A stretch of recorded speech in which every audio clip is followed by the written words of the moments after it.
اشرف غني وایي نن می تعبیر په حقیقت بدل شو. نن زما لپاره تر ټولو د خوشحالۍ او جالبه او غوره ورځ وه. د ملا یعقوب څخه یو جهان مننه چې موږ ته یې وخت راکړو. د باور ټي وي چینل درنو لیدونکو سلام، ستړي مه شئ، وخت مو بخیر. هیله لرم چې جوړ او روغ به یې په سر کې یادونه کوم.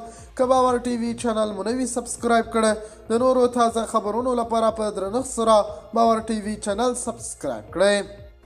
اشرف غني وایي نن سهار وخته چې کله له خوبه پاڅېدم تلیفون ته مې څو زنګونه راغلي وه. موبایل مې چې کله راواخیست سمدستي بیا پرې زنګ راغی. نمبر د افغانستان اوکې مې کړ. د جوړ تازه نه وروسته مې ترې وغوښتل وبخئ څوک یاست. ځواب یې راکړ د افغانستان منتخب دفاع وزیر یعقوب یم. ریکارډ مې شروع کړ، ځواب مې ورکړ وزیر صاحب جوړ په خیر یاست. ویل شکر د ستاسو د الله جل جلاله څخه غواړو. د جوړ تازه نه وروسته یې راته ویل ډېر په تمنا مې زنګ در وهلی او ګران افغانستان ته درته د راتګ بلنه درکوم. راشه او په ګډه د افغانستان په ابادۍ کې را سره برخه واخله. پر تاسو د بیت المال پیسې مصرف شوي باید حق ادا کړئ. تاسو ته افغانستان ضرورت لري. راشه خپل هیواد ته او ستا هر قسمه ضمانت درکوم. د مخکې په توپیر به څو چنده ستا عزت احترام او قدر به مې وي.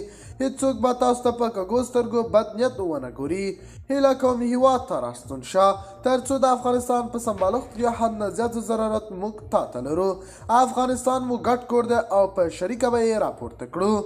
اشرف غني وایي د ټولو خبرو د اورېدو نه پس مې ورته ځواب ورکړ چې ستا نه ډېره مننه کوم، ډېر دې متاثر کړم.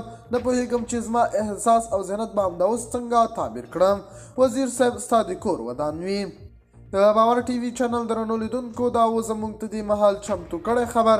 د نورو تازه خبرونو لپاره باور ټي وي چینل په درنښت سره سبسکرایب کړئ.